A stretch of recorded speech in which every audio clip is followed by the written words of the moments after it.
Baadaye pale atakuja baba askofu. Nadhani baba askofu ndoko nyuma madereka. Nadhani imekuwa sahihi. Sawa sawa.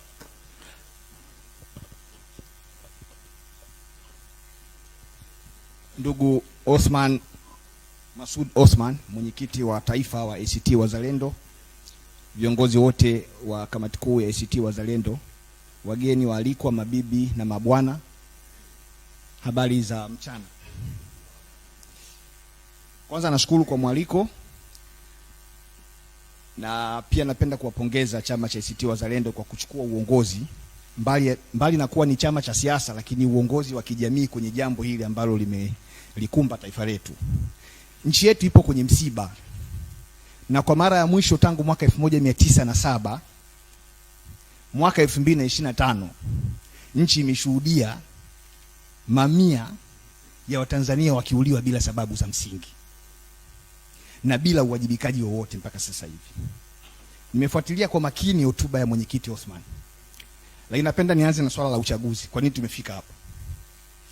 Kwa mara ya kwanza tangu mwaka 1985 Bunge la Jamhuri ya Muungano wa Tanzania kwa makusudi kabisa mwaka 2024 na mwaka 2025 likaenda kutunga sheria ya kuharibu uchaguzi. Zikatungwa sheria mbili. Ikatungwa sheria ya tume ya uchaguzi. Jambo la tume ya uchaguzi ni jambo la kikatiba, linapatikana chini ya ibara ya 74 ya katiba ya Jamhuri ya Muungano wa Tanzania. Na moja kati ya jambo muhimu kwenye katiba chini ya ibara hiyo ni kwamba jina la tume ya taifa ya uchaguzi ni la kikatiba, sio la kisheria. Ukienda kusoma leo tume ibara 74, tume ya uchaguzi ya Tanzania inaitwa Tume ya Taifa ya Uchaguzi. Lakini bunge likaenda kutunga sheria mwaka 2024 ikatuletea kitu kinachoitwa Tume Huru ya Taifa ya Uchaguzi, kitu ambacho kwenye katiba hakipo. Kitu ambacho kwenye katiba hakipo. Kwa hiyo kuanzia pale tulishaanza kutengeneza indication ya kwamba tukifika mwaka 2025 hakuwezi kukaa kuna uchaguzi kama mzee alitangulia kusema hapa, kwa sababu hatuna tume. Ibara ya 64, ibara ndogo ya 5 ya katiba ya Jamhuri ya Muungano wa Tanzania inasema sheria yoyote ya bunge itakayotungwa kwa kukiuka katiba, hiyo sheria inakuwa ni batili kuanzia siku inapotungwa. Kwa maana hiyo tunaingia kwenye uchaguzi mwaka 2025.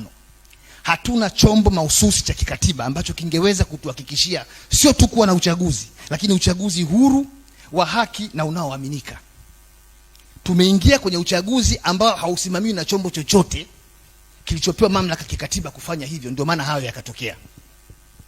Watu hawakuenguliwa kwenye uchaguzi kwa bahati mbaya, wameenguliwa kwa makusudi, kwa sababu kulikuwa hakuna chombo kinachoweza kuratibu kwa mujibu wa sheria na kwa mujibu wa katiba. Na mpaka ninavyozungumza hapa hatuna hiyo tume. Naomba nihame hapo. Swala la mauaji, kwa sababu hili swala linadogoshwa sana, linaitwa vurugu.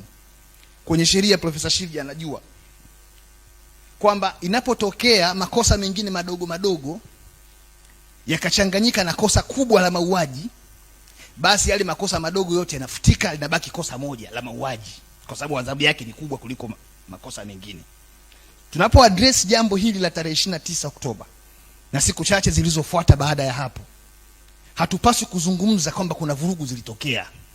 Tuzungumze kwa uwazi kwamba kuna mauaji yalitokea na sio vurugu. Kuzungumza vurugu maana yake ni kudogosha kilichotokea. Tumepoteza roho za watu. Mimi ninapozungumza kwenye jimbo langu la Kivuli walikufa watu 17 ambao nilishiriki kwenda kuwalipia gharama za mazishi kila familia. Alafu leo wakitusikiliza tunasema vurugu za Oktoba 29, tunaunda na tume ya kuchunguza vurugu. Nilipopata nafasi ya kwenda mbele ya tume niliwaambia msiende kuchunguza vurugu, kwa sababu swala la vurugu lilishashughulikiwa kisheria. Walikamatwa watu wakapelekwa mahakamani, zaidi ya vijana 700 nchi nzima walishtakiwa kwa uhaini, kwa sababu waliambiwa walikuwa wanataka kupindua serikali. Na baada ya kupelekwa mahakamani, uhaini ndio kosa pekee linalotajwa kwenye katiba ya Tanzania chini ya ibara 28 ibara ndogo ya 4. Tukatumia kitu hata ambacho hakipo kwenye sheria popote duniani, kitu kinachoitwa 4R. Tukapoka mamlaka ya DPP, wakasamehewa wale watu, wakaenda nyumbani. ingawa alitaka kupindua serikali, na kwenye jaribio la kupindua serikali ndio tukapata madhara ya kupoteza ndugu zetu zaidi ya 518 kwa mujibu wa hotuba ya Jaji Chande. Sasa leo tunapokuja kuambiwa kwenye hotuba ya Jaji Chande kwamba moja ya mapendekezo ni kuunda tume ya kupeleleza yale yaliyotokea ili watu wawajibike kijinai. Wanawajibikaje watu kijinai kwa kutumia hiyo tume itakayoundwa wakati tayari watu walishapelekwa mahakamani na ushahidi upo? Manake mtu hawezi kupelekwa mahakamani kwa mujibu wa sheria zetu kama polisi hawajafanya kazi yao ya upelelezi kupitia ofisi ya mkurugenzi wa upelelezi wa makosa ya jinai, lakini kama mkurugenzi wa mashtaka hajaridhika ule upelelezi unajitosheleza kutengeneza kesi. Sasa mimi naamini kwa kuwa tulishakwenda mahakamani tukawashtaki watu kwa uhaini, manake upelelezi ulishakamilika. Leo kuja na mapendekezo ya kuunda tena tume ya kupeleleza ni kuwatukana Watanzania ambao wamepoteza ndugu zao. Lakini siwezi kuondoka hapa bila kumpongeza Jaji Chande. Kuna mahala amesema ukweli kabisa na watu hawamuelewi. Kasema hivi, yale jaribio la mapinduzi lilipangwa, liliratibiwa na lilitekelezwa. Lilifadhiliwa na likatekelezwa. Ingawa mwisho wa siku hakusema waliopanga ni kina nani, waliofadhili na waliojaribu kutekeleza ni akina nani.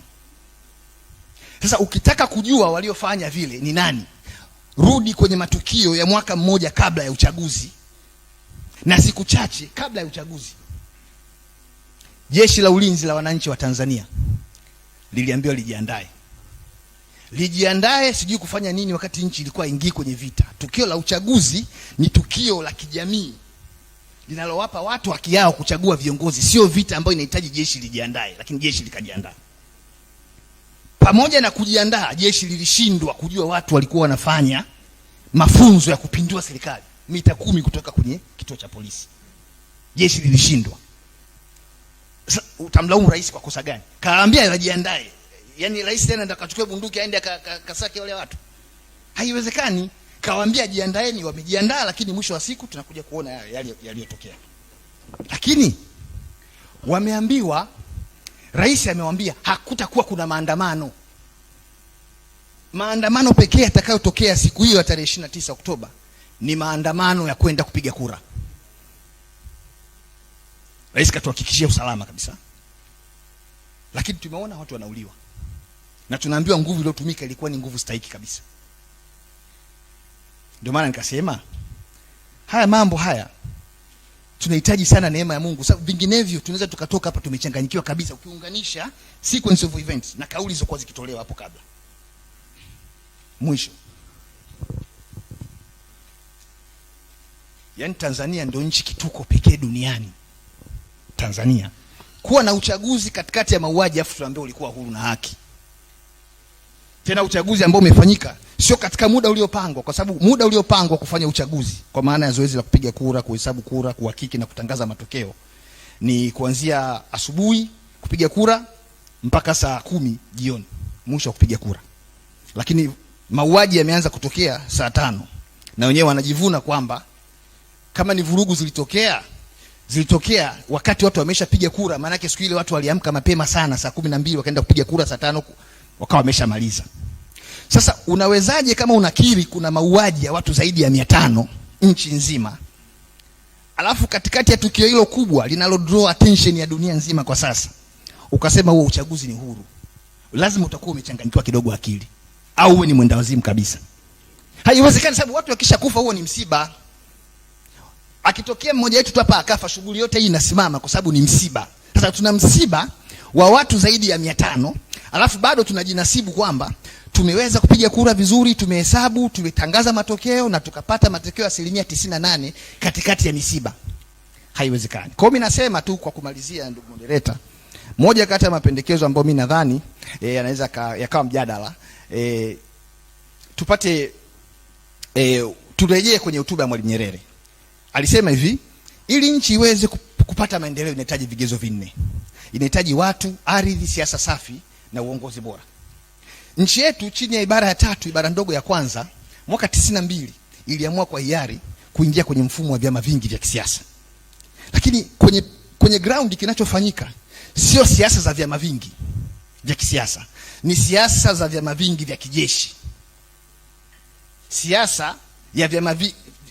Mfumo wa vyama vingi vya siasa ya kijeshi.